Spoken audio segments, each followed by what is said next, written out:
Buenas tardes a todos y todas. Es un gusto que estén por aquí. Si se asoman por ahí por sus internet, si están en sus casas y no les pesa mucho, yo con gusto les veo también un poco la cara a veces, ¿no? Bueno, ¿qué vamos a ver hoy? Estamos en filosofía del derecho. Vamos a ver justamente los textos que les dejé de Rolando Tamayo Salmora. Ya la clase pasada terminamos todo lo que era el fundamento del horizonte filosófico y los principios de todo lo que era. Fíjense todo lo que vimos previamente, ¿no? Al final vimos el fundamento y el horizonte filosófico de la filosofía grecolatina, de la filosofía judaica, porque al final, haciendo la comparación sin leer un texto específico, Sócrates, Platón, Aristóteles, vimos cuáles eran sus principios fundamentales. Vimos la de la filosofía cristiana prevista por San Agustín, ¿no? La separación, toda esta separación del saber, o la filosofía ya como un saber que no era tan inútil, como dijeron los judaicos, ¿no? Pero un saber que no es tan inútil, pero que es un saber que está subordinado, evidentemente, la filosofía y la razón a la fe y todos esos principios, ¿no? El tema de la libertad. También es interesante cómo hasta cierto punto casi todos los autores, hola Josefina, gusto verte. Em, eh, si tú lees a los autores vas a encontrar ese derrotero de qué somos, hacia dónde vamos, qué vamos a hacer, cómo conocemos, ¿no? Cuál es la comprensión del mundo, ¿no? Y después vimos, después de San Agustín, a Santo Tomás, como ese autor que ya no subordina la razón a la fe, sino que hace una mistura entre la razón y la fe, que es el mundo escolástico. La cumbre de la filosofía escolástica. Santo Tomás nace en 1225. Y justo en ese siglo, que sería el siglo, ¿cuál sería? ¿El siglo XIII? ¿1225? Eh, El 11, ¿no, maestra? sí, sí, ¿no? Es para atrás, ¿no? Sí, es el siglo XI, ¿sí? El siglo XI, ¿sí? No, ya es a ver, no es para atrás o hacia adelante. Si el 1 es del 0 al 1, el 2 es del 1 al 2. A ver, el 1, a ver, del 0 al 1, eh, del 1 al 2, del 2 al 3, del 3 al 4, del 4 al 5, del 5 al 6, del ¿En qué 6 al siglo 7, nació Santo Tomás de Aquino? del 7 al 8, del 8 al 9, del 9 al 10. Fíjate, el 900 es el siglo X. En 1225. 11, el 1000. 12, el 1100. Y el 1200 es el 13, siglo XIII. Es hacia adelante. Siempre. Siempre. Por eso, y lo podemos ver así. 1800, siglo XIX. ¿No? Es hacia adelante. Siglo 1200 es siglo XIII. ¿En qué siglo nació Santo Tomás de Aquino? Siglo XIII, 1225. Pero bueno, les decía que evidentemente siempre yo tengo que sacar las cuentas, no sé, es una cosa que no se me fija, ni modo, así. Eh, Les voy a pedir, entonces, lo que les estaba comentando justamente es que vimos al final 4 horizontes filosóficos. No fue menor el asunto, son 4 horizontes filosóficos, eh, 4 momentos con sus procesos, con más o menos en general sus procesos históricos. Y ahora vamos a dialogar, les voy a poner justamente les puse todo un diálogo o 3 capítulos que la verdad se leen, tienen un lenguaje, son libros hechos para la licenciatura, no son libros complejos, es de Rolando Tamayo Salmorán, un filósofo del derecho mexicano, muy bueno, que realmente Rolando lo que nos expone es cuál es ese horizonte filosófico y del conocimiento de lo jurídico en el siglo, justamente en los mismos siglos, 11, 12, 13, de lo jurídico. Porque es verdad que tú puedes, de San Agustín y de Santo Tomás, deducir muchísimos elementos del derecho, ¿no? ¿Qué somos como seres humanos y de ahí qué derechos tenemos, qué obligaciones, incluso, por ejemplo, qué organización política? Por ejemplo, Santo Tomás tiene muy claro que tiene que haber un Estado, ¿no? Y para San Agustín el Estado es lo maligno, es lo malo, no debía estar pues, de ninguna manera como organización política, pensando un tema jurídico, ¿no? Entonces, y a mí me interesa que entendamos que la escolástica se tiene como la escuela más importante, eh, más profunda o más abarcadora de ese mundo medieval feudal, que justamente está en decadencia entre la Alta Edad Media, es entre el 800 y el 1000, es justamente el siglo 9 10 9 y 10 es como la Alta Edad Media, es el feudalismo en su apogeo, y el siglo 11 y 12 es como la Baja Edad Media y es la decadencia del feudalismo y a la vez del mundo medieval, ¿no? No, fíjense, no es decadente en el sentido de que se vaya acabando, es decadente en que, por un lado, en las ideas, sí hay ideas muy importantes, muy relevantes. La escolástica tiene su cumbre en el siglo 11 12, pero hay otras ideas que están surgiendo, otras ideas que van surgiendo y que se van contrastando, que se van apoyando en la escolástica y profundizan otras cosas. Y lo que va en decadencia es el medioevo como tal, porque justamente, creo que ya se los decía la clase pasada, eh, el sistema feudal con todas sus relaciones de personalidad, sus relaciones ubicadas en, ¿cómo se llama? Las relaciones ubicadas entre los señores feudales y los reyes primos inter pares y la iglesia, que son los tres actores más fuertes, vamos a decirlo así. Claro, con esa relación de protección y personalidad y subordinación de servidumbre y vasallos que tienen todos, los tres actores. Más las ciudades, por otro lado, más las comunidades rurales y étnicas, ¿no?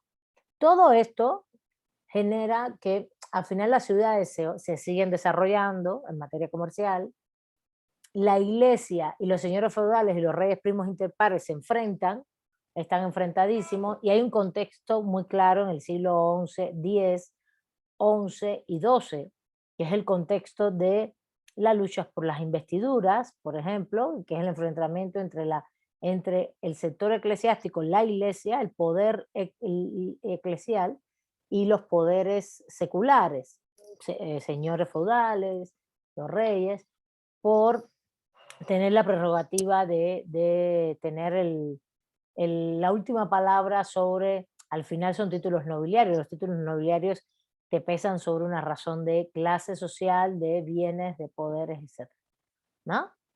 Entonces también están las cruzadas, como las guerras religiosas y los padres, justamente, y todo el poder del papado, ¿no? De la institución eclesial, declara Gregorio VII, como bien dicen los textos, declara, por ejemplo, que el poder papal está separado del poder secular. Eso quiere decir del poder secular, vuelvo y repito, los poderes de los reyes y de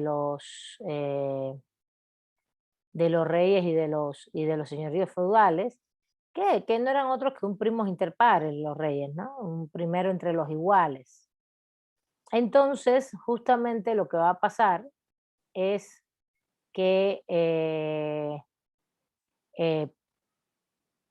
el propio autor, Tamayo, relata que Gregorio VII en 1075, después de 25 años de propaganda del partido papal, algo así, como del grupo papal, como un grupo político, eh, una institución asentada, declara que la Iglesia declara la supremacía política y jurídica del papado sobre toda la Iglesia occidental y toda la grey cristiana. Así que, y la independencia del clero de control secular. Entonces, esa separación entre reyes y sacerdotes, etcétera, es muy importante, porque lo que hace es plantearse, es una pugna en el poder. Por eso es que el siglo 1000, 1100 y 1200, aunque hay un fomento de ideas muy importante, hay muchas contradicciones entre los actores políticos y esas contradicciones de los actores políticos inciden en los actores, ¿cómo decirle? En los actores también económicos, ¿no? Que son los mismos y va moviéndose el sistema en el centro de Europa. Y por otro lado, esto creo que ya también se los dije, les dije, las cruzadas, las luchas por las investiduras, pero también el hecho de las cruzadas generó comunicación. Había la comunicación mundial, eh, del conocimiento, de lo que se conoce, de lo que existe, de los adelantos, siempre propicia también, vamos a decir, adelantos en materia mercantil, en materia eh, de desarrollo cultural de las civilizaciones. Y esto ocurre, las cruzadas propician intercambios y también el comercio que hay, sobre todo propiciado en el Mediterráneo, y por eso hay ciudades como Ravenna, Bolonia, las ciudades italianas, Ravenna, Bolonia, la zona de Lombardía, donde está Pavia, si mal no recuerdo, que es otra ciudad, o sí, si mal no recuerdo, Em, está pero bueno, la ciudad de Pavía, la ciudad de Padua, la misma, Roma es más difícil porque en Roma lo que pasó fue que estaba la institución papal, entonces es muy fuerte. Pero en todas esas ciudades se crean universidades. ¿Y cómo se crean estas universidades? Siempre hemos dicho, se crean a la sombra justamente de los poderes eclesiásticos y eso es entre comillas, las universidades inicialmente como tal se crean más bien a la sombra de estatutos municipales, de ciudades, de ciudades. Y esto es muy importante, de las ciudades mismas. ¿Está bien? Entonces, como quiera que sea, eh, esto propicia que el conocimiento no estuviera tan apegado a toda la doctrina de la iglesia, ¿no? De la iglesia, de su forma de ver el derecho, de su forma de ver cómo se interpretaban las cosas, sino tuviera más flexibilidad, más libertad de moverse y de elaborarse.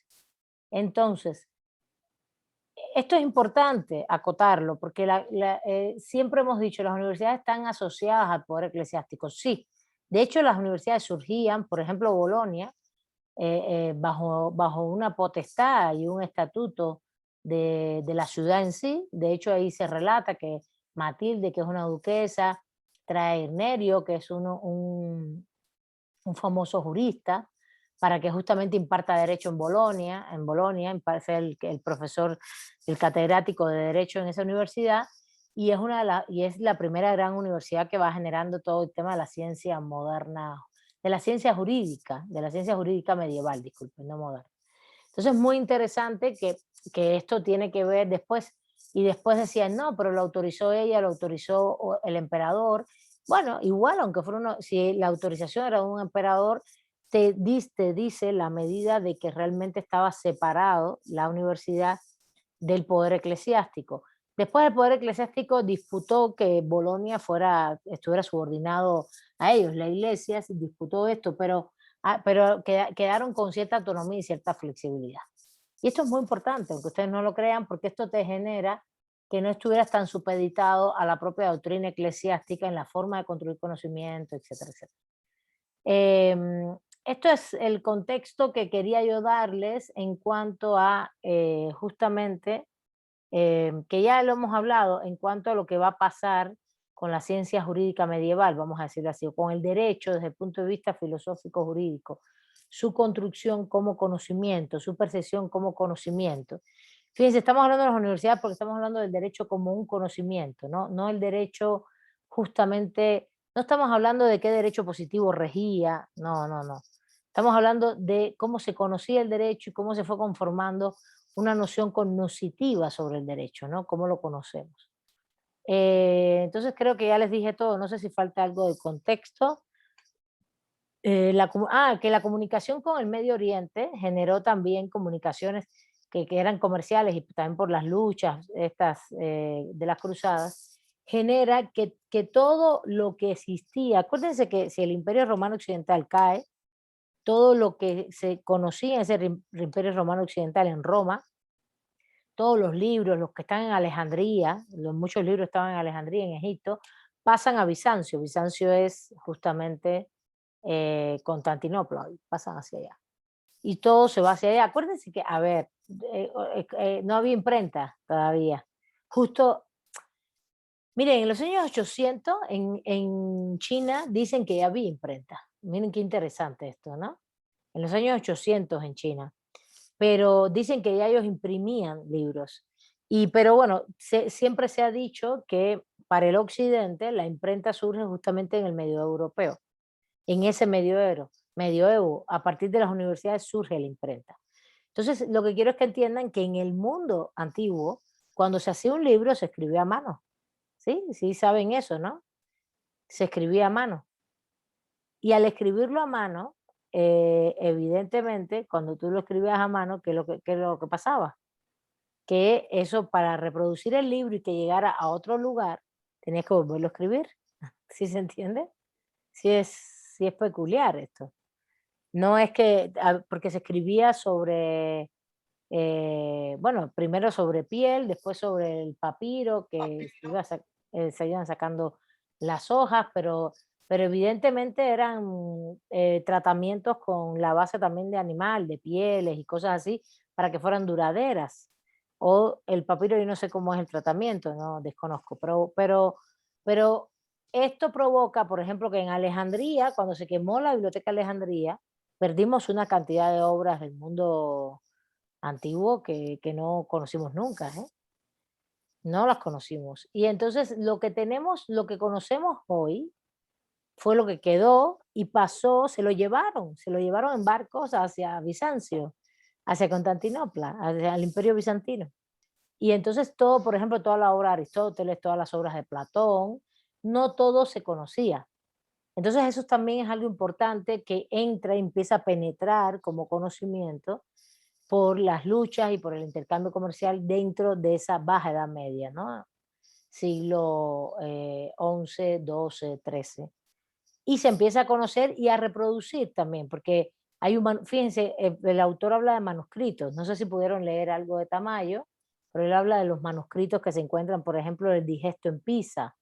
Pisa es una ciudad italiana, Sí, ¿no? Entonces, también es un manuscrito, porque al final no hay imprenta aún. Entonces, ya después que surge la imprenta, que tú puedes imprimir libros, ya estamos hablando de una fase muy diferente, en la cual la divulgación de lo que se escribe, de los libros, etcétera, pasa a otro nivel, ¿no? De la escritura, del conocimiento. Fíjense lo importante que es eso en esta época, ¿no? Entonces, por eso se habla en esos textos de manuscritos, etcétera, etcétera. ¿Qué más? Eh, bueno, y las contradicciones de las élites, ¿no? Esto es muy importante para saber que en esas contradicciones te da la posibilidad y cobertura. Siempre cuando hay contradicciones de grupos elitistas, siempre emergen cosas nuevas, ¿no? Porque es que hay una decadencia, hay algo que está decayendo y algo que están haciendo. ¿Qué estaban haciendo? Pues justamente los atisbos de lo que viene después, que es la modernidad como periodo histórico, ¿no? La modernidad. Entonces, bueno, vamos a seguir. Todo esto que les comenté no es parte de la clase, es parte de lo que queremos, de lo que quiero yo darles como conocimiento, otorgarles para que tengan, no los he puesto a leer temas históricos ni nada de eso, no tanto en las lecturas, hay bastante, pero bueno, no tanto, pero si no entendemos los horizontes filosóficos, los procesos, disculpen, los procesos históricos, dentro, en el marco de esos horizontes, si no entendemos, si no vemos los horizontes filosóficos, repito, porque lo estaba diciendo mal, si no vemos los horizontes filosóficos dentro de esos procesos históricos que fue como expusimos en la primera unidad, perdemos la noción de lo que ocurre filosóficamente. Nos quedamos en una lógica de, bueno, San Agustín dijo esto, Santo Tomás dijo eso, y no entendemos bien qué fue lo que pasó.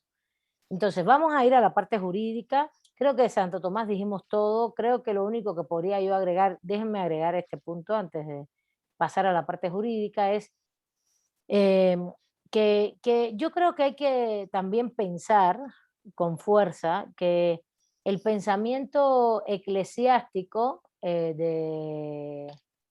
el pensamiento eclesiástico o el pensamiento más bien vinculado a la filosofía cristiana, dígase el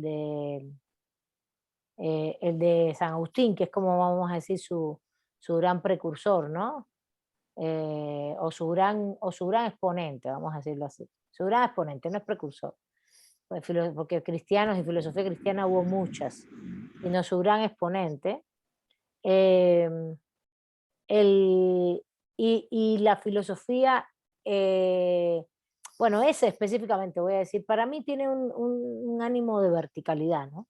De un pensamiento que fluye verticalmente desde o más que vertical, puede ser desde abajo o desde arriba, como ustedes quieran, da lo mismo donde lo pongamos, pero siempre tiene un inicio y un final en Dios, ¿no? Y que justamente nos pone en una posición muy pasiva, ¿no? Muy pasiva como seres humanos. Y que bueno, eso no quiere decir que tenga que ver con, ni es culpa ni de las religiones ni de Dios, sino de cómo tú interpretas todo este proceso. Y justamente el pensamiento escolástico es un nivel diferente, ¿no? Un nivel donde no existe esa verticalidad, vamos a llamarla así, igual. La verticalidad está el fundamento, como fundamento divino, el fundamento divino en todas las cosas, en todo el conocimiento, en todo lo que sucede, pero no existe, se le da mucho ya más peso al ser humano como centro de construcción del conocimiento, de la política, del derecho, de las cosas, aunque todo tenga fundamento divino, evidentemente, aunque todo tenga fundamento divino. Y justamente leímos primero Santo Tomás. Santo Tomás, fíjense, es de 1225, es del siglo XIII, pero lo que vamos a ver del derecho es del siglo XI y XII y XIII. Y justamente lo que está planteando Tamayo es impresionante respecto al conocimiento. No sé si lo pudieron leer, si quieren comentar ustedes algo primero y ya yo les doy la palabra. Voy apuntando participaciones, lo que vayan diciendo y vamos redondeando. Josefina, adelante, Josefina. Maestra, una cosa que, o sea, yo sí leí un poco y una de las cosas que a mí me llamó la atención, que en la alta edad media, en la temprana edad media también el derecho romano penetró en el dogma cristiano y en la práctica gubernamental. Y ahí se da lo que dice usted, la disputa de las vestiduras, pero también ahí, al fundarse las universidades, también resalta el nacimiento de la jurisprudencia en Provenza y, y eso se agrega, podemos agregar el redescubrimiento de los antiguos textos del derecho romano. Entonces aquí, entre los grandes maestros que estuvieron ahí entre Bolonia, estuvo Hugo Jacobus Basenus, pero todos ellos formaban parte del grupo de los glosadores y de ahí a mí me llamó la atención que es donde nace la jurisprudencia. No sé si está en lo correcto o entendí mal. No, no, está bien. Ahorita los voy a explicar porque el concepto de jurisprudencia no es el mismo que el actual. Y, no, Ok. y eso es, a ver, como les mandé a leer em, capítulos en específico, eh, y no sé si Tamayo lo aclara antes, la verdad no sé si él lo aclara porque él lo da por hecho, él da por hecho que tú sabes de lo que le está hablando. Vamos a ir por partes, a ver. Eh, a ver, estoy leyendo acá mis notas que hice. Sí, sí, sí, sí. No me falta nada. A ver, ¿alguien quiere comentar algo sobre qué cosa es la jurisprudencia? Se los voy a decir antes de seguir. La jurisprudencia para Tamayo en el mundo medieval es la creación de, de el estudio de lo jurídico, pero no está hablando solamente de resolución de casos. Le llama jurisprudencia porque parte de lo que existía de Roma, y lo que existía de Roma eran soluciones de casos. Ese es el tema. Recuerden que en Roma, en los años 530 aproximadamente, para que lo conozcan, Justiniano, el emperador bizantino Justiniano, el Imperio Romano Oriental, crea, y ahí lo describe incluso el propio Tamayo, una cosa que él le llamó el Corpus Juris Civilis. El Corpus Juris Civilis.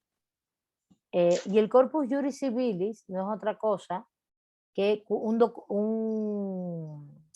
gran, vamos a decir, 4 libros, 4 grandes libros, que era un código, códex, el códex, las novelas, que eran las constituciones imperiales que habían adoptado los emperadores en los últimos tiempos, en los últimos 200 años.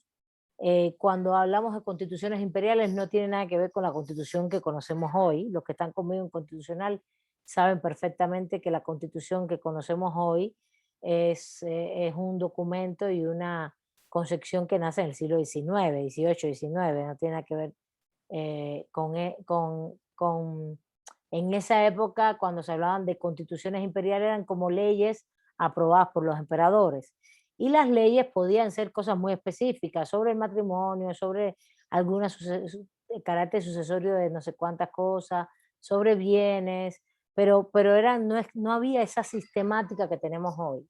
Entonces, las constituciones imperiales eran legislación aprobada por los emperadores, esas fueron las novelas. El códex es el códex, es el documento, de hecho lo dice aquí el autor en la página, lo relata. A ver, aquí lo tengo anotado, a ver si me sale. Si no se me fue. Creo que ya lo pasé. Es que quiero decirles como él lo plantea. Las institutas es el otro libro, que es Cómo se enseña el derecho. Cómo se enseña el derecho. Esos son los dos libros que son, vamos a decir, menos citados. Son Las Institutas de Gallo, que es Cómo se enseña el derecho. Es importante, pero no fue el que después se usó tanto como tal, ¿no? Las Institutas de Gallo, las novelas, que eran las nuevas constituciones imperiales que se habían adoptado, que tampoco es algo así que salen todo el mundo corriendo a verlas, y los dos documentos más importantes serían el digesto y el códex. El códex es como un código, pero no es un código como el que conocemos hoy.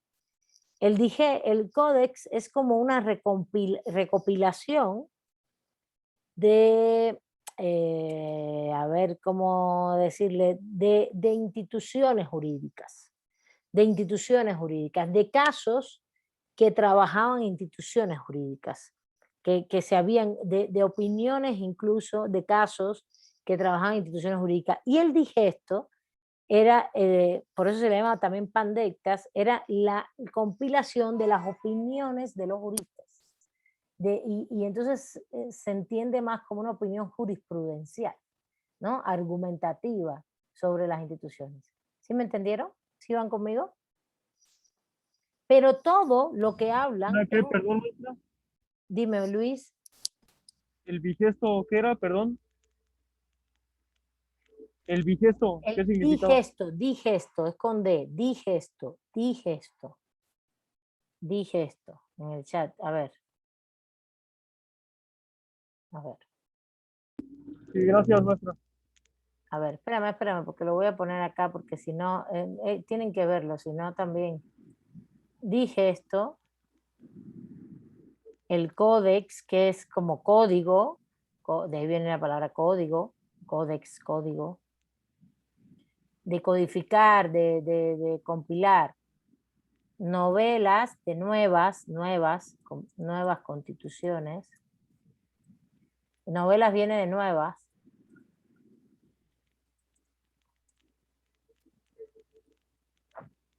Y las institutas, que no es otra cosa que un manual de cómo enseñar el derecho, porque no tenían para nada la misma sistemática que hoy.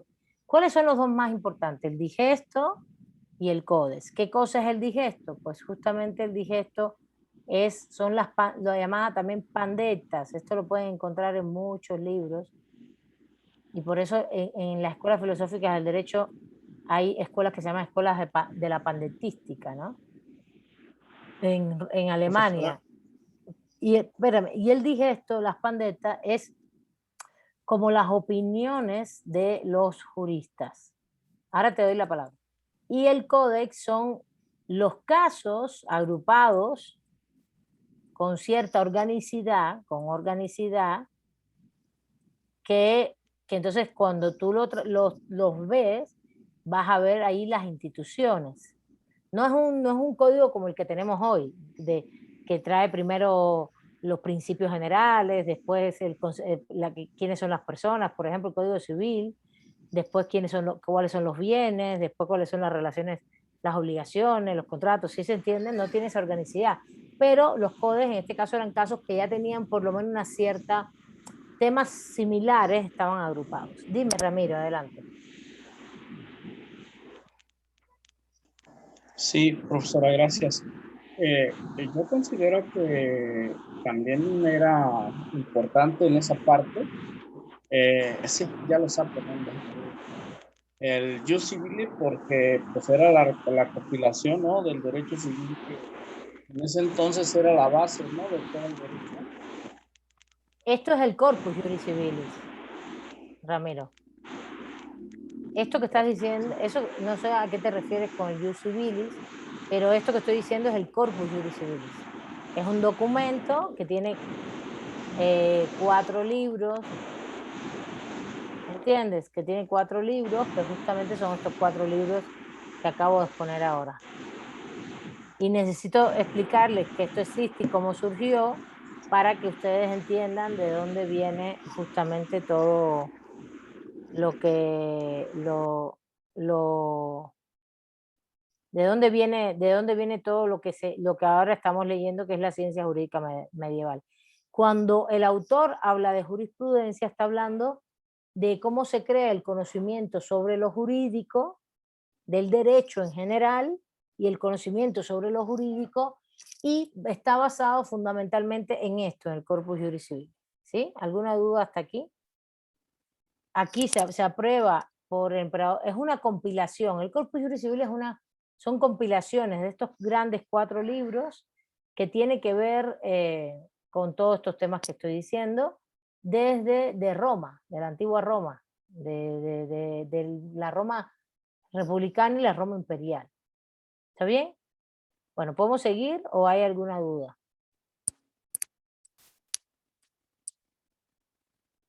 ¿No? Dice Josefina que no. Bueno, una pregunta. dígame.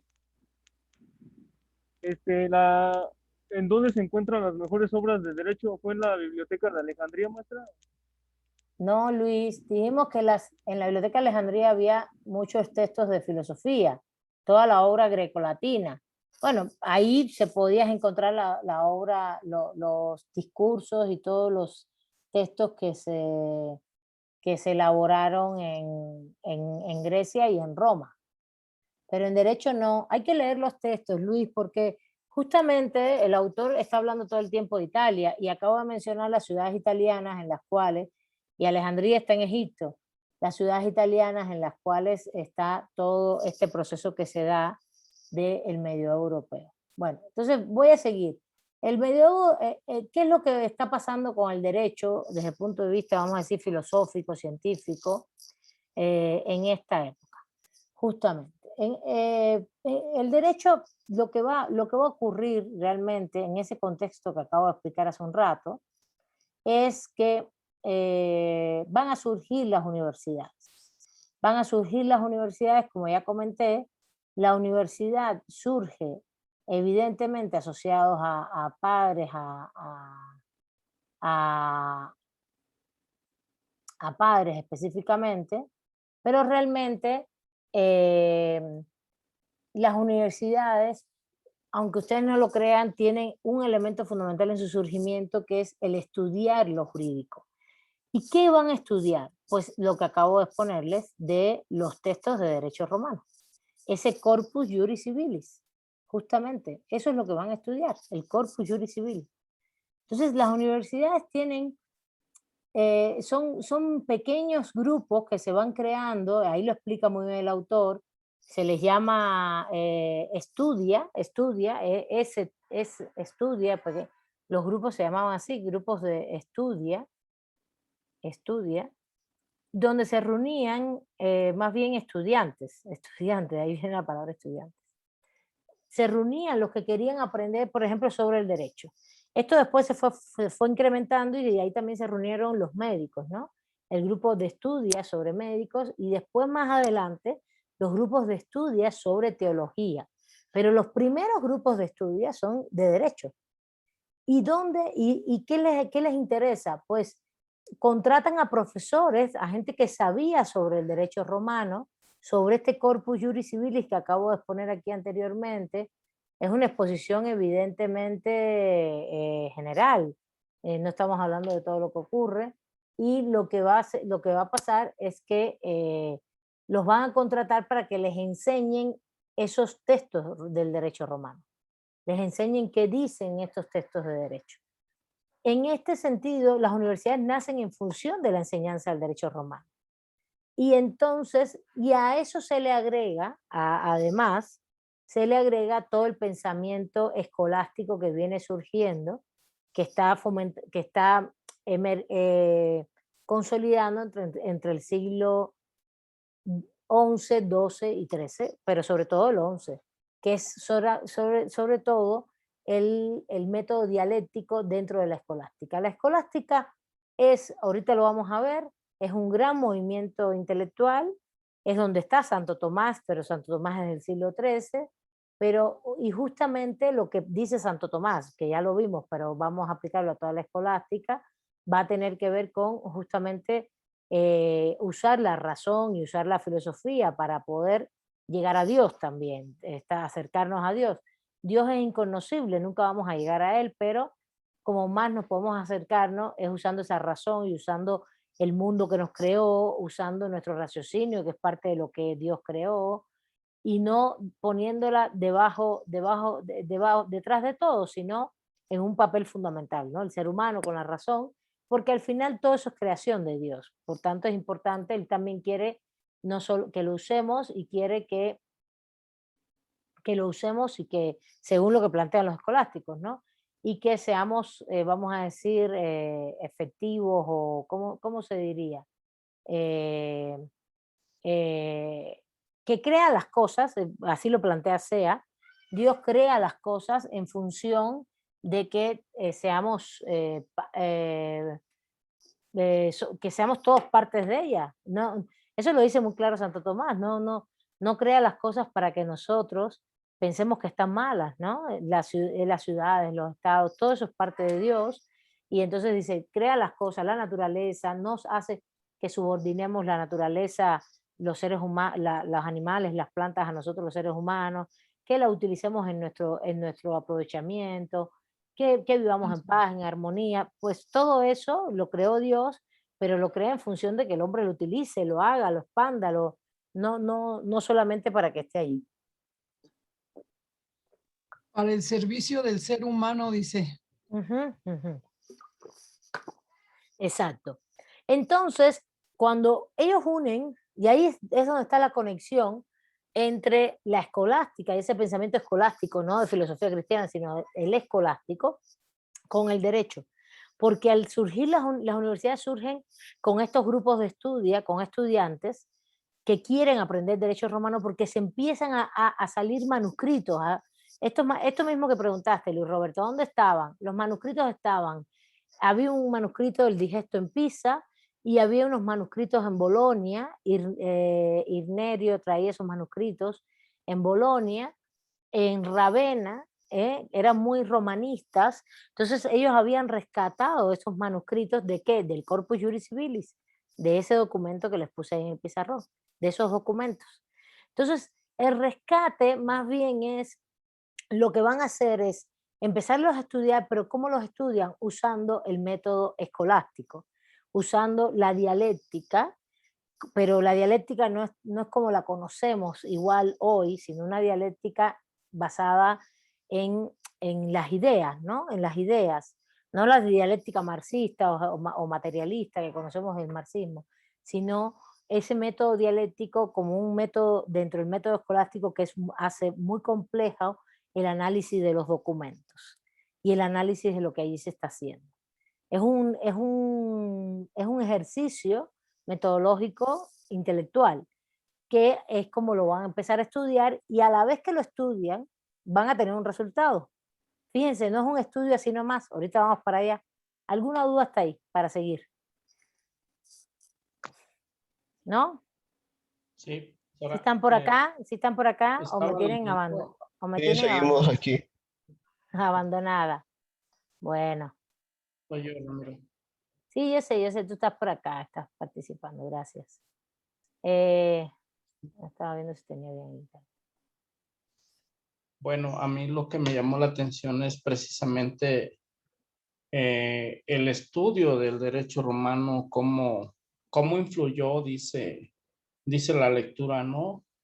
En la estructuración política de Europa. O sea, Sí, estamos hablando de una gran trascendencia política, jurídica, pues de la época, ¿no? Ramiro, fíjate que esa es la última conclusión, que es buenísimo también, ¿no?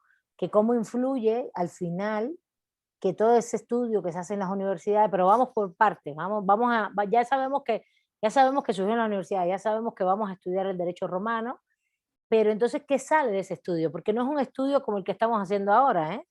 No es un estudio de estar leyendo textos, dialogando, conocimiento, es un estudio que implicó una creación, y esa creación implicó lo que dice Ramiro. Esa creación del derecho, porque lo que hicieron fue generar, sistematizar todo el derecho de una manera que influyó mucho en toda la actuación política, jurídica de la época. Exactamente.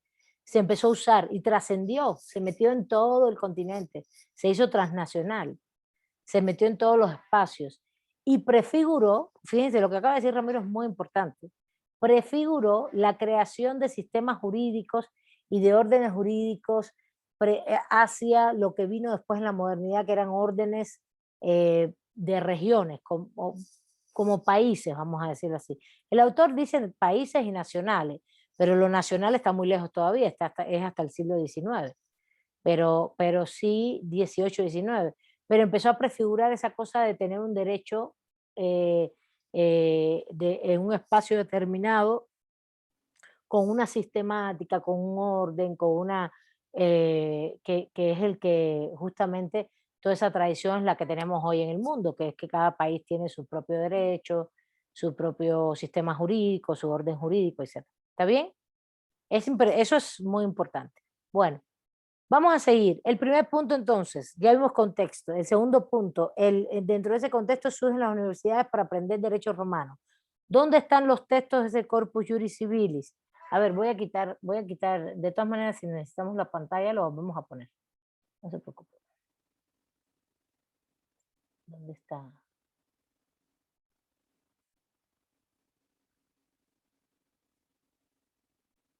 Para poderlos ver y verlas mejor.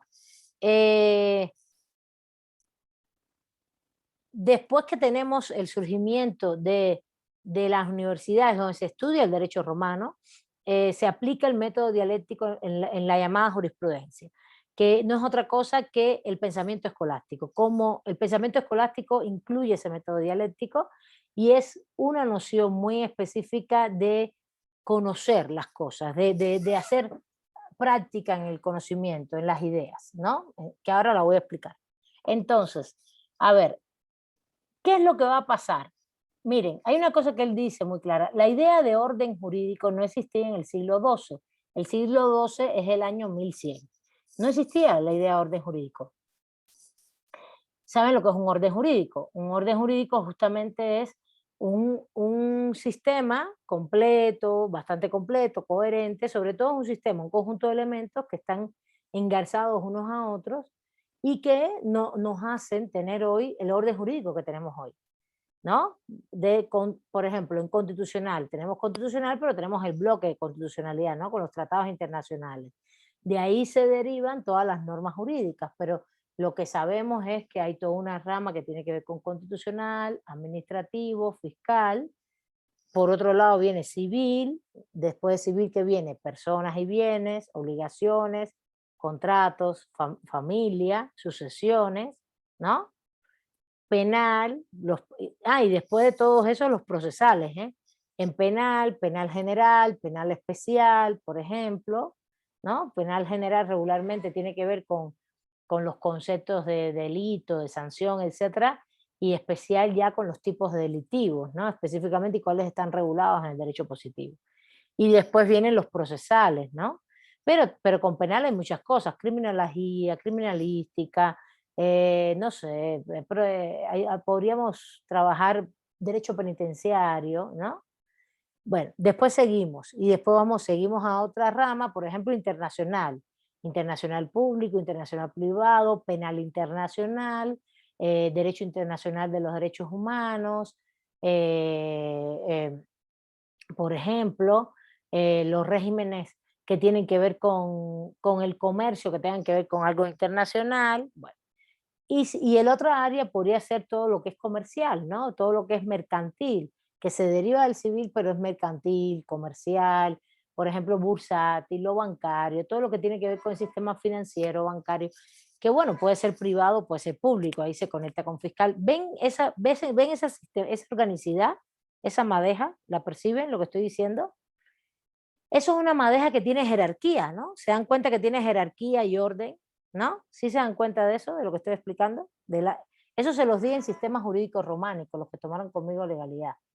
En ese punto que es muy importante que lo entiendan, porque justo así es como tenemos nuestro sistema. ¿Tienen alguna duda de esto? ¿Puedo seguir? Adelante, sí. Bueno, ¿eso dónde se refleja? Eso se refleja no solo en los planes de estudio, por ejemplo. A ver, que Luis Ángel nos está diciendo.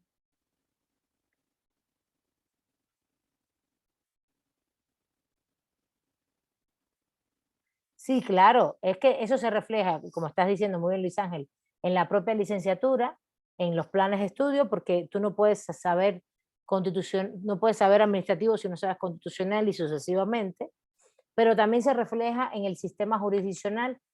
Cuando tú vas al Poder Judicial, ves que el Poder Judicial está dividido de manera más o menos parecida. ¿Se entiende? ¿Sí?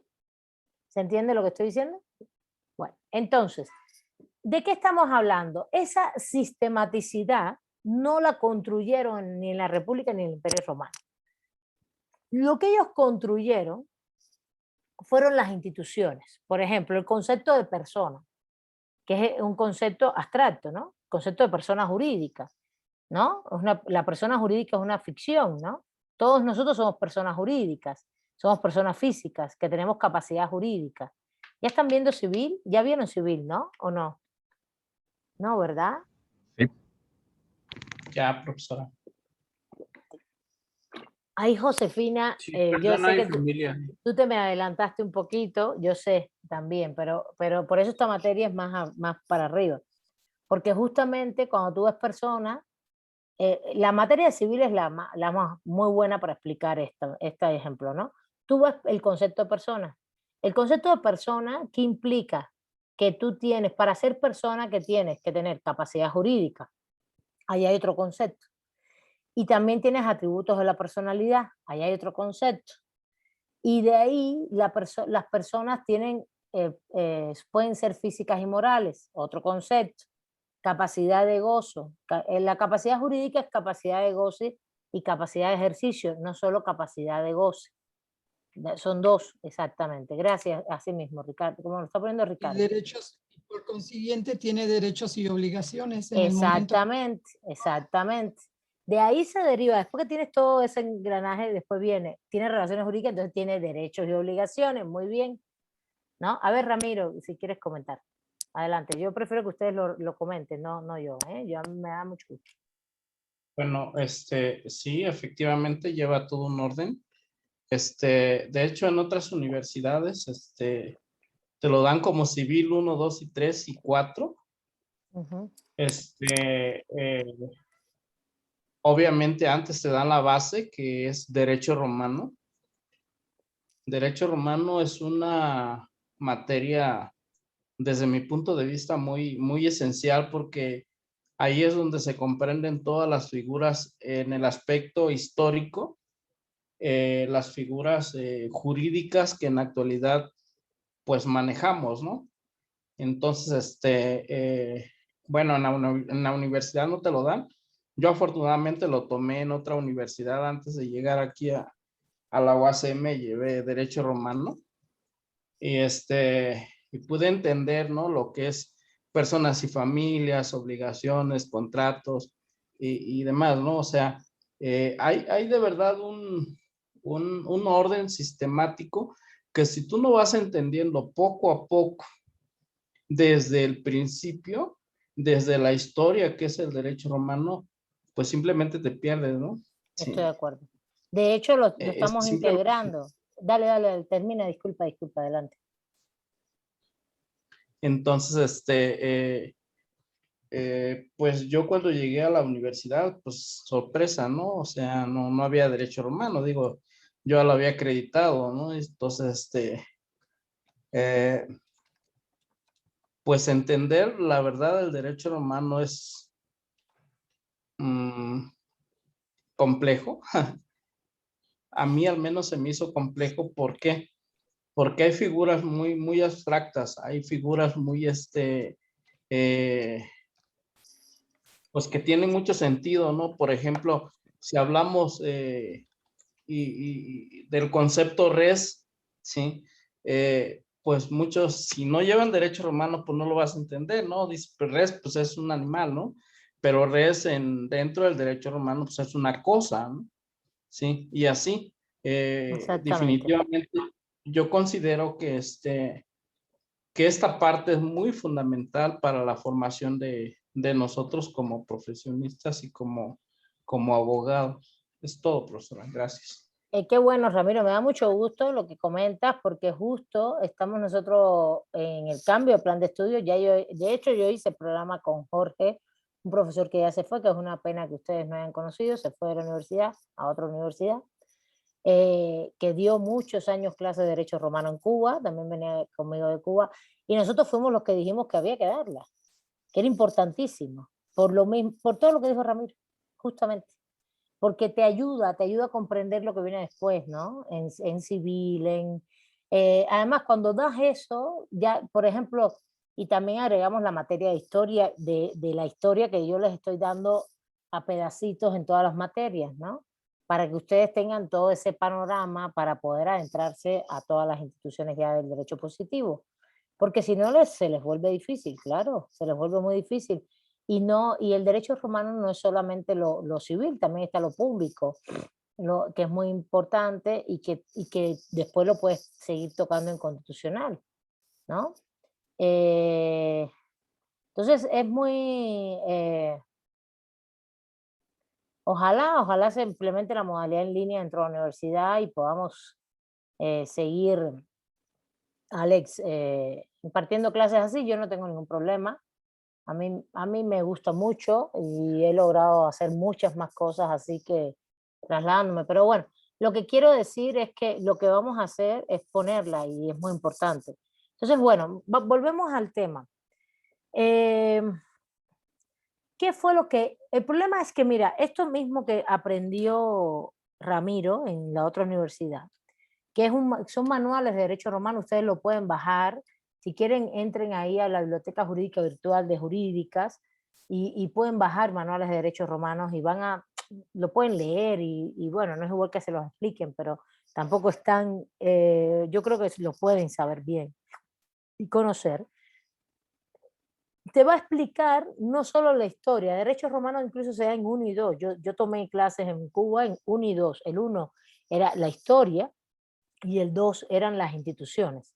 Es decir, capítulo de personas, obligaciones, contratos, sucesiones, familia, los términos en latín. De hecho, construimos el programa así, de que ustedes entendieran los términos en latín, que son importantes porque a veces están en las sentencias, están no en los códigos, pero en la legislación actual, pero lo puedes encontrar en mucho. El mismo Tamayo te habla de términos en latín todo el tiempo y uno no los entiende.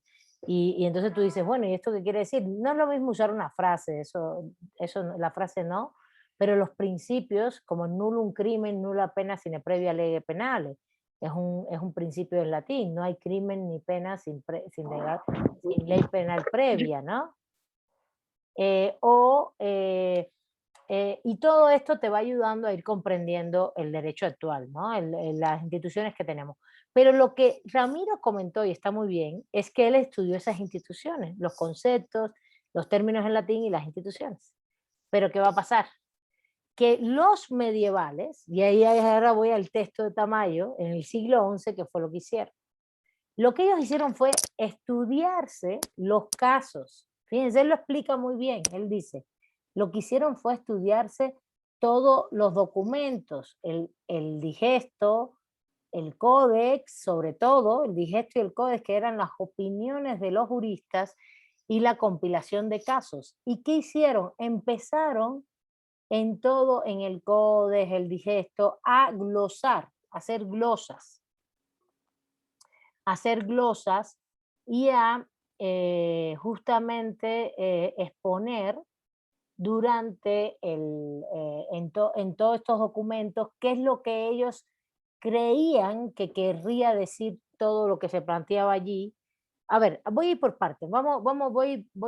Porque quiero ponerles un ejemplo que tiene que ver justamente con lo que acabamos de hablar de la jerarquía de las disciplinas y de los conceptos. Esos conceptos, no las disciplinas, los conceptos los elaboraron en Roma, en la República y en el Imperio. Esos conceptos fueron elaborados allí. Persona, contrato, la relación jurídica, pero sobre todo, más que relación jurídica, persona, los atributos de la personalidad, la capacidad de goce y ejercicio, ese concepto, esa conceptualización fue elaborada en esa época, pero no estaba sistematizada en un manual. Eran casos resueltos donde y opiniones de juristas comentando y dándole nombre a esas instituciones, pero más que darle nombre, comentando lo que querría decir. La persona tiene el goce puede gozar de derechos porque hace tal cosa, puede ejercitarlos por tales motivos. Entonces, lo que hicieron los medievales es justamente de ese relato extraer los conceptos y extraer los principios. ¿Y qué hicieron al extraer los conceptos y los principios? Sistematizarlos. Y entonces construir esa sistemática jurídica que vemos hoy, donde hay conceptos, que un concepto deriva a otro, de este deriva a otro, de este deriva a otro, y a la vez no solo los conceptos, sino las disciplinas jurídicas o las ramas del derecho que conocemos hoy. Eso no lo hicieron los romanos en sí, eso lo hicieron los juristas medievales, empezando por la escuela de los glosadores en Irnerio y el monje Irnerio en los años 1000, ahí lo dice, en Bolonia. Y Bolonia justamente, por eso dice la escuela de Bolonia y empieza con, dice, clarissimi viri, es como la claridad, ¿no? El genio, es un genio. Este señor, este monje, que justamente se da cuenta que lo importante aquí no es solo decir, bueno, aquí lo que dice es tal cosa y leerlo y aprendérselo, sino decir, y ahí lo dice muy claramente, al estudiar el derecho romano, al estudiar el derecho, decir, esto se estudia solo, esto no se puede estudiar con teología, no se puede estudiar con el carácter autónomo del derecho, ¿no? Hacerle una disciplina por sí misma, un estudio por sí mismo. No se puede estudiar solo, no se puede estudiar con teología, no se va a estudiar con medicina, no se estudia con política, se estudia solo. Ese es el primer punto. El segundo punto es, hay que estudiar los textos genuinos, es decir, los textos genuinos del derecho justinianeo, del emperador Justiniano, que son los 4 documentos estos que les dije. Por eso hay que estudiar, sobre todo se pusieron a estudiar el digesto y el códex. Y se imaginen, el códex son casos y casos y casos y casos agrupados más o menos de manera, cuando digo sistemática es lo que tuviera que ver con quizás con familia, con el pater familia, con los hijos, con heredar bienes, pero no habían hecho una sistemática bastante general. Y el tercer punto es establecer el significado correcto de lo que decía el derecho romano y construir un sistema ordenado y completo del corpus juris civilis. Es decir, el corpus juris civilis que conocemos fue reconstruido por los monjes, por ellos, por esos juristas medievales en esas universidades. Y esto que Ramiro estudió en la Universidad de Derecho Romano, justamente son manuales que se derivan de esa sistemática. No es que nos llegara directamente esa sistemática hecha desde Roma. Por eso se plantea que es tan importante el parteaguas jurídico del conocimiento en esa época, porque ellos generaron justamente en ese momento, en esa época, ¿a partir de qué? ¿Por qué? Pues por el contexto histórico, porque se volvía, por las contradicciones sociales que había entre los reyes, el papado, las iglesias, los bienes. Siempre las poblaciones siempre fueron creciendo, recuerden, históricamente. En las ciudades, por otro lado, el comercio. Pues, ¿qué tenías? Pues tenías un cuerpo orgánico, un derecho, una creación de lo jurídico, de instituciones muy abstractas. Por eso dice Ramiro, para mí era muy abstracto, claro, porque son instituciones muy abstractas. Para mí, así hay que aplaudir a los republicanos romanos y a los porque crear el concepto de persona, crear el concepto, por ejemplo, capacidad de goce y ejercicio, atributos de la personalidad, relación jurídica, contrato, qué tipos de contratos hay, qué tipos de vicios tienen los contratos, qué tipo de obligaciones existen, qué tipo de, cómo se termina un contrato, los términos para finalizar un contrato, qué cosa es una prescripción. ¿Se imagina la cantidad de conceptos que manejamos? Son muchos y son muy técnicos. ¿Qué es un fideicomiso? Por ejemplo, estoy hablando de civil porque en esa época civil, sucesiones, familia, fue lo que ellos más crearon. El tema del derecho penal realmente se creó después. ¿Oyeron? Se creó mucho después. El derecho penal viene del mundo germánico, más bien, y su creación tiene que ver con épocas mucho más posteriores, ¿no? Se hacía derecho penal, claro, y metían preso a la gente, más que preso, hacían las ordalías famosas, ¿se acuerdan? Ponían a la gente un tanque y si flotabas eras inocente y si te hundías eras culpable, ¿no? Los procesos eran muy horribles, no era, el derecho penal que conocemos hoy, teoría, causalidad, e intencionalidad, todo eso es mucho después, siglo XVIII, XIX, becaria, etc. Y después.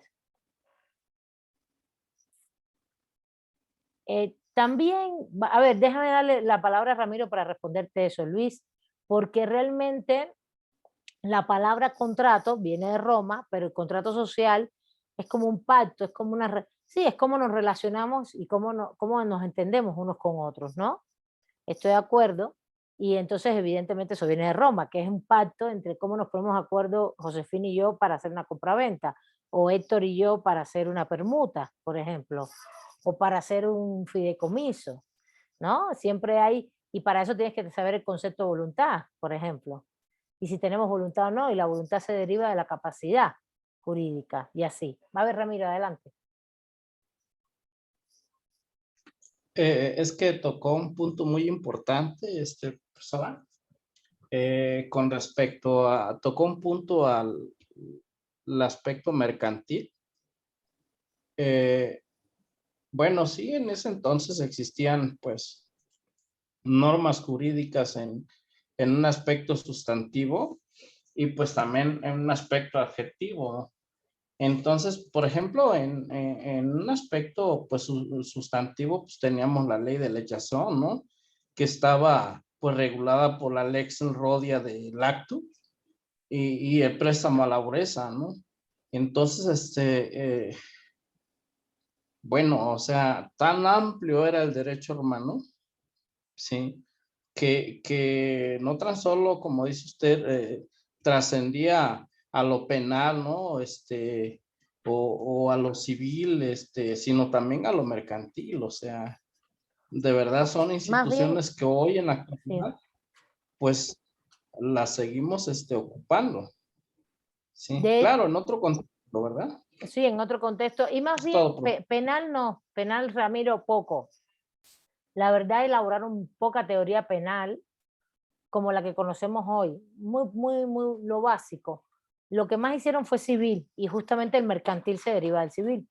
Es lo que dice. Todo lo comercial, incluso lo impositivo también. Los impuestos, todo eso se lo fueron creando. Pero bueno, entonces,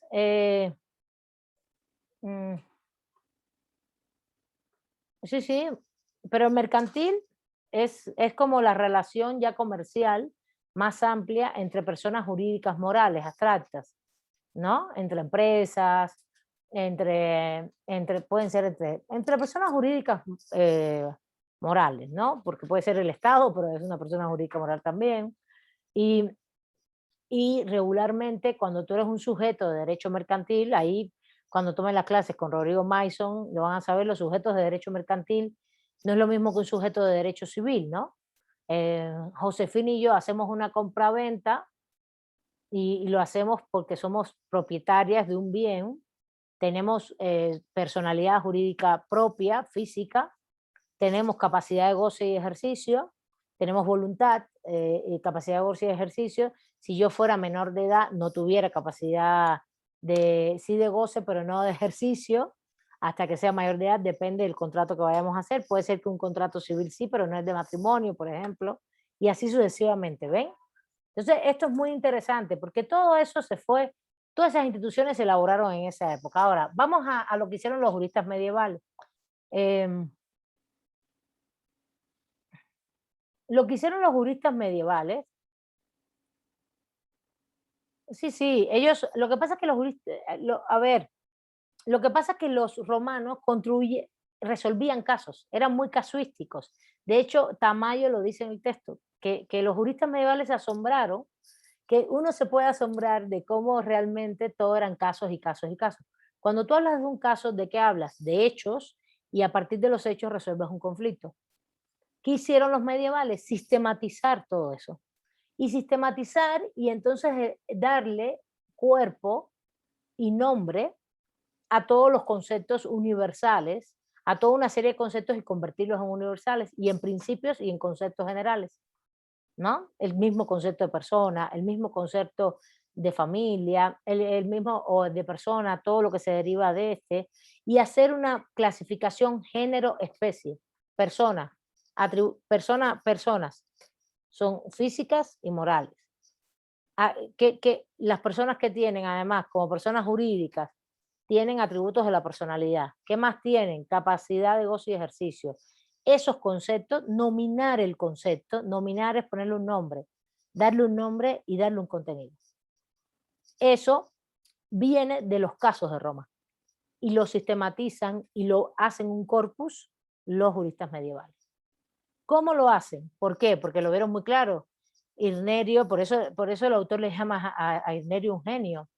A mí me ha gustado mucho el libro. Yo había leído Tamayo, otras cosas, y yo la verdad he dado mucho este tema, he leído otros manuales, pero Tamayo sabe latín, todavía vive, menos dio clase, me dio clase a mí en la maestría.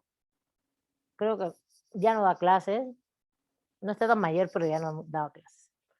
Y es muy bueno sobre todo conociendo esta época, porque conoce el latín. Recuerden que en esta época se escribía en latín, y todo esto después fue traducido, ¿no?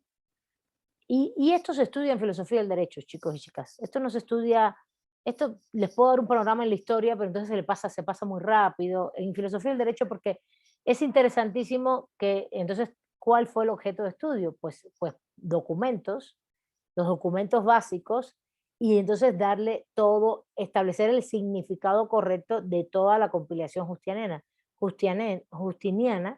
y construir un sistema ordenado y completo y coherente de todas esas instituciones ubicadas, por supuesto, en una clasificación género-especie. Género-especie, ¿qué quiere decir? Esto ya se los había comentado.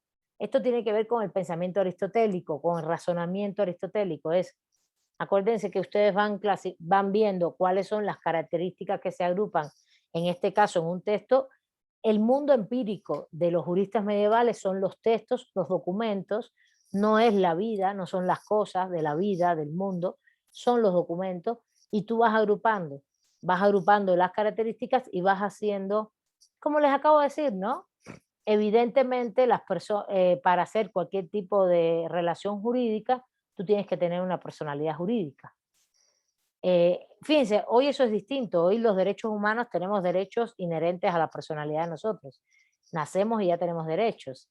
Pero no estamos hablando de otra época, donde lo que se está redescubriendo es el corpus juris civili, tiene más que ver con las instituciones de derecho civil, todas, mercantil, familiar, sucesiones, esas.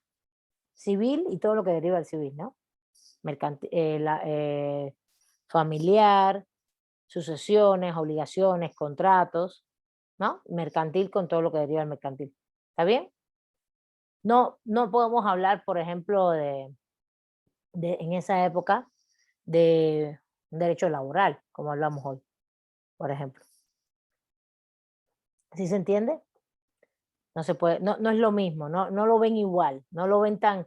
Habría que buscar los manuales estos que dice Ramiro, de derecho romano. Aquí yo tengo un par acá, de cubanos, porque yo me traje toda la bibliografía cubana para tener la biblioteca, y son muy buenos. Aquí en México hay unos manuales de derechos romanos muy buenos. Está Beatriz Bernal, que es una profesora, no ha fallecido, pero ya está muy viejita, de origen cubano también, que vive aquí desde los años 60 del siglo pasado. Tiene unos manuales muy buenos. Hay 3 o 4 romanos. Está Guillermo Florín Margadán, que era, Florín Margadán creo que era de origen español, si mal no recuerdo, que tiene unos manuales de derechos romanos muy buenos. Hay romanistas en México, creo, muy El de buenos. Petit. ¿El de quién? El de Petit está muy bueno. ¿Cómo se llama el autor? Ay, no recuerdo ahorita el nombre, yo solamente sé que es de Petit. Petit. Ahí lo tengo yo en línea, luego Pues también se se lo los puedes paso. mandar. Está Floris Margadán, está Beatriz Bernal, está un profesor que está vivo, muy conservador, pero muy bueno, que se llama, creo que es Adame Godard, si mal no recuerdo, que tiene, ahí hay una línea de derechos romanos jurídicas y bueno, hacen cosas buenas. Ahora, si les gusta mucho, a mí hay unos romanistas, los romanistas que hoy son romanistas, así se les llama. Hay toda una institución de sociedad de estudios románicos que tiene que ver con el derecho romano, con romanistas, que radican en Italia y reivindican no solo todo lo que se fue haciendo, lo que se ha hecho, lo que siguió después, y hacen muchos estudios de genealogía histórica y todo, sino también de las instituciones del derecho público romano, que vienen de Grecia. Grecia y Roma y el mundo grecolatino tenía instituciones públicas. Todo eso yo se los di en clase en Legalidad Social del Derecho, de manera general, pero es muy bonito también. Entonces, aparte, es muy importante porque de ahí se derivan instituciones que tienen que ver con la democracia participativa de hoy. Eso que Luis Ángel dijo, que tiene que ver con el contrato social. Bueno, Rousseau, el contrato social de Rousseau se deriva del derecho romano y de Grecia, pero no del contrato, del pacto social que habla Hobbes ni que habla John Locke, por ejemplo. No son iguales, son diferentes. Y entonces ya ahí la conexión que hacemos es más con derecho constitucional, con categorías de filosofía política, ¿no? ¿Está bien? Y eso también tiene fundamento en el derecho romano. Pero bueno, ya esos son estudios más profundos de otras cosas que ahora a mí me interesa mucho que entiendan qué fue lo que pasó en el medioevo, ¿no? Ya nos quedan 3 minutos y no pude avanzar tanto. Bueno, yo les pido que lean, chicos y chicas, ¿no? El texto a veces tiene cosas un poquito más complejas, cosas en latín que no se entienden, no importa, ustedes sigan y lean porque se lee fácil y extraigan lo fundamental de ellos, Eugene Petit. Sí, debe estar bien, perfecto, muy bien. Tratado Elemental de Derecho Romano. Gracias, Ramiro. Aquí yo había dicho estos autores. Beatriz Bernal, Florís Margadán son apellidos. Es Guillermo Florís Margadán. Los voy a poner acá. Este es otro autor que vive actualmente, romanista. Estoy perdiéndome un poquito, no me estoy acordando, pero por ahí hay más romanistas acá muy buenos. Pero empezando por esos. Y trabajan no solo lo histórico. El tema no es solo la historia, sino la raíz de las instituciones. Porque fíjense, ¿qué nos ayuda a conocer las raíces de esas instituciones? Te ayuda a entender bien qué cosa es esa institución jurídica. No solo su genealogía histórica y también su construcción, su concepto. Que venga un profesor ahora en civil y te diga, no, el concepto de persona es este, así en abstracto. Es como lo que dijo Ramiro, ¿no? El concepto de la cosa. ¿Qué cosa es la cosa? Viene de res, la res quería decir tal cosa en Roma. Te va dando un sentido y un significado de sentido que entonces el estudiante de Derecho puede entender mejor lo que la carrera, la licenciatura. No es menor el asunto. Por eso lo agregamos al nuevo plan de estudio. Ahí está. Ahí ya está el plan y todo. Ojalá pronto lo podamos impartir. Bueno, ya se acabó la clase. Les mando un fuerte abrazo. Les pido, pasen lista. Les pido encarecidamente que se lean los textos. La próxima clase yo ya voy cerrando este tema, ¿eh? Hoy vimos poco porque nos entusiasmamos hablando. Nos entusiasmamos, no, vimos bastante, aunque no lo crean. No voy por todas las partecitas del texto, estoy viendo en conjunto. Bueno, muchas gracias a todos y todas. Profesora, ¿sigue un texto que dice Bedros o uno de Habermas, pero seguimos con el que dice Bedros? ¿Dónde estás tú? Ahí en el plan de estudios que usted me comentó. ¿Ahí sí me escucha? Sí, te escucho perfectamente y no sé dónde estás, Ajá. porque estamos en mi página, corazón, en mi página. Bueno, a ver, les agradezco para terminar de grabar.